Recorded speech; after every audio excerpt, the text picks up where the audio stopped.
When installing your magboard, point the arrow towards the wall.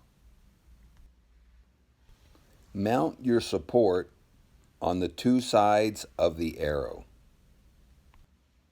Speed bag platforms are so different, I can't put the holes where the platform will mount. It does come with 4 lag bolts and a drill bit. The reason we're mounting the arrow towards the wall is these 2 screws need to be in the back. There's a total of 4 screws. We have the 2 closer together in the back.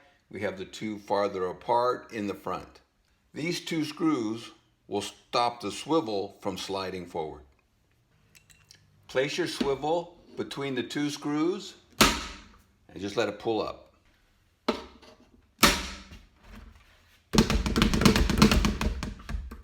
Sliding your swivel off, just hold on to the base with one hand, slide forward.